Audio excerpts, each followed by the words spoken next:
Hello. Hey Max, this is Dimitris from Chicago. How are you? Good. How you doing, man? I'm excited to talk to you. How is the tour so far? Oh, yeah, it's great, man. Yeah, we're feeling dangerous again. Always when you're touring, you are a family touring. So this time around, you have Igor Jr. and you are setting vocals with him, right? Yeah. Yeah, Igor, we got Igor, we got Johnny playing drum, we got Jackie playing bass. It's it's a cool lineup, for Go Ahead and Die. It's a different lineup. I'm on the side actually. I'm not in the center. Igor is the center because the Go Ahead and Die is his band. I'm his sidekick. He's the Batman. I'm Robin. Oh my goodness. But it's great, man. Like I said, the spirit of the old the young metal when I started Sepultura is the feelings I get from these shows. It's all no barricades, danger element. You don't know what's gonna happen. You are in the edge of your anxiety, and it's great. I was missing that. You get to a point in your career where you've done everything. What else is left to do? What about go back to the trenches? And that's what we did. And it's so fucking cool, man. In fact, I was prepared to ask you about that. What Go Ahead and Die gives you? You have so many, you have been touring the world, man. So what do you get from Go Ahead and Die? And I think you just answered that question. Yeah, pretty much that. It's kind of like a fountain of youth. It gives me youth. It gives me energy. The records are real raw and angry in a very philosophical way. I think especially the new record talks about mental health. Yes. And I get to me and Igor get to really scream about some really rough subjects, but that makes also people think about stuff, and I love that. But we also had fun with the record with stuff like Drug or Cop, and it's almost like I don't know, like a rockabilly surf punk song, the surf punk metal song, which is with the crazy video with us as cops and right. sheriff, and it was just a lot of fun making this project, and you really don't give a shit about anything, just what you want to do. That right. type of situation. It's really back to the beginning of how you make music. You just want to get pissed off and angry and play as loud as you can, and this is what Go Ahead and Die is. It's it brings the element of raw danger back to metal, which I think was missing. To me, it feels a little bit missing with all these super elaborate shows. With the bigger metal gets, less dangerous it gets, yes. More commercialized it gets. So we are back in these like situations where you are, most of these clubs are smaller and you're really connected to the audience, and it's great. And I love that. I love that Go Ahead and that gives me that kind of freedom. It's interesting to hear this coming from you because I am now 50, and honestly, I'm a little bit tired of these arena shows. Everything sounds good, looks good, but there is no, like you said, there is no danger. It's everything cut and paste. Everything is, if you go to 2 shows, you will see the same thing. So I definitely prefer the shows, the smaller venues, and actually sweat with the band at the same time. Yeah, I mean, I think you can compare that to I think even to like movies. You can watch a whole brand new movie, correct, with all the effects and have all the technology, but you will never be as good as something that was done like Apocalypse Now, which was done without effects. Yeah, and it was all real. There was real filming in the jungle and all that.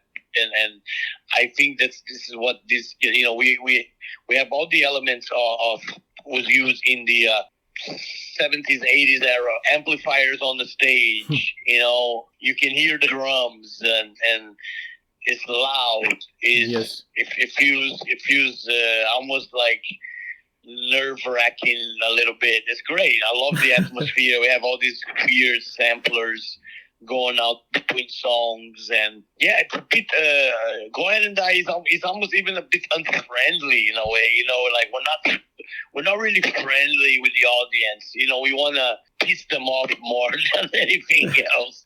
So I think it's cool. It creates this really atmosphere of tension.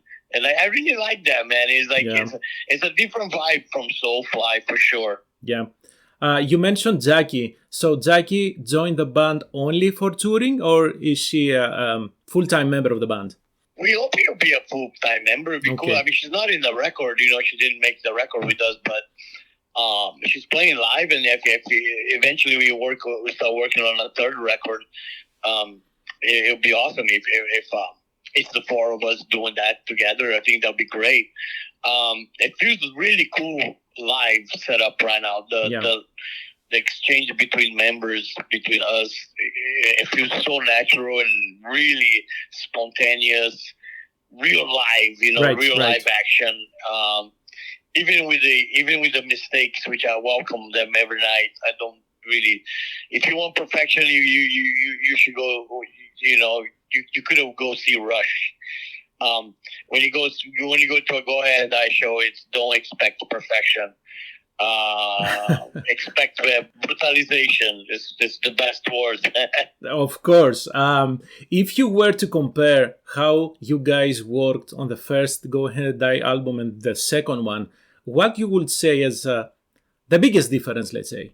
I think it's a bit deeper, sharper. I think we took what we learned from the first record, which was the bridge between punk and metal. I think that the first record is really, really influenced by Morbid Tales. I think what I was trying to do was actually what Tom did with Morbid Tales, which is metal, black metal, and hardcore together. Mm-hmm. And I was trying to do the same with the first one. So it was really influenced by European punk hardcore like Discharge, and a lot of Finland stuff like Tervet-Kadet and Kaoz, and then of course the Great Frost and Entombed. The second record I think is a bit more consistent, and the songwriting is a bit better. It's more elaborate. It feels a little bit that we thought more about the songs. We spent a little more time on the songwriting, and we took some chances, even, especially when you talk about Drugocop with this surf punk music, rockabilly metal type shit. I never really did something like that before, but I listened to a lot of that stuff like Link Ray and Cramps. Oh, man. It's great, man. There's something there. So we tap in something that we haven't tapped before. It felt killer, and we had this explosion of energy. But it's a very different track for the whole album. There's no other track like Drugocop on the whole album. Yes. And I think there's really again a big punk influence in songs like Cyber Slavery. Even a little bit No Easy Way Out, very Napalm Death type track. Yeah, it's intense. I love Desert Carnage. I love how Desert Carnage opens the record and the chorus, and, this land kills you. It's so powerful when you do that live, and you scream that and people scream that with you. It's like so fucking raw and powerful. It's amazing. So I just get goosebumps even just thinking about. But it's killer live every night. It's intense, and it feels great to play this intense metal every night. It's quite cool, man. And it's cool because you cannot really put it in a box. Go Ahead and Die is not death metal. And it's not black metal, and it's not hardcore, but it has elements of all those genres combined. And that's, to me, this is what makes this interesting. Yeah, and remember, back in the day, back in the 80s, 90s, we didn't have so many different styles. We had thrash metal, heavy metal, black metal, done. Maybe death metal too, that's all. So putting everything in boxes doesn't work. Yeah, no, I think the influence, like, if you can make a song that has a little bit of, the Black Flag, Dead Kennedys Mm-hmm. in one riff, but the next riff jumps and it sounds like Immortal. That's killer. I love that. Like, why not? Why not have those together? I don't see the why you have to put everything in boxes. No. So we are trying to break out of these boxes and categories, and it's just extreme. It's I think Go Ahead and Die is just an experiment in extreme music that works. Yeah. That feels great when you play live, and like I said, it brings the element of danger back to music, which I felt it was missing in my life, and I wanted to get that back to the early Sepultura shows where it was dangerous. I feel like Go Ahead and Die shows is very much similar to that era. Yeah, it's not only the music. The lyrics are powerful. You have a song like you have the lyrics in Cyber Slavery that I found very very relevant to what is going on today. And you have kids. You see how difficult it has become. How dangerous it has become with all this social media, the internet. It's a jungle out there. I have no idea how kids survive these days. Yeah, man, we were trying to do songs that talk about that. Tumors was also a big one. Was about people talking shit online and Right. a lot of people attacking everybody. I don't see the point of this, man. It's like, this is really, really stupid and childish. This whole shit talking online. It's the most coward way of behavior, yes. I think, because you're not saying nothing in front of the person. You're sitting in a computer in your house, protected by your walls, and you can be tough in your room, but Yeah. you don't say that in front to the person in front of you. And that's what we are trying to expose with these lyrics, with like cyber slavery. It's like that. But it's serious, man. It happens in a lot of kids' life. The bullying, people lose their lives over this shit. It's fucked up. Mm-hmm. It's really fucked up. You got to have a tough skin to survive. I fortunately I have tough skin, tough mental preparation. I can. One thing I said that a long time ago. I remember, even back in Sepultura, before internet, I used to read bad reviews of us to get pissed off before a show. Okay. and I'll be like, okay. And then that continues. Today, all you gotta do is just turn on your computer and go in the comment section, and there's all people talking shit. You get very pissed off for your show. It's great. So that is how you get. It's more like we use for gasoline, right? For the fire. Oh my goodness.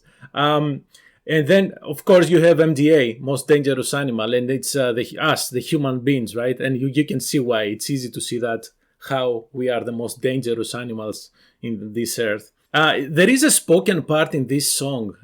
Who did that? Is this real, or did someone recorded that? In the beginning, there is a voiceover. Yeah. So that's from a movie called Henry, Portrait of a Serial Killer. Oh, okay. Yeah, good. You should watch this movie. It's a great movie. I will. Of course, it's a serial killer movie. The song is inspired mostly about Zodiac Killer because he was referred to as most dangerous animal, and it was referred to him as most dangerous animal, and the serial killer as being the most dangerous animal of all.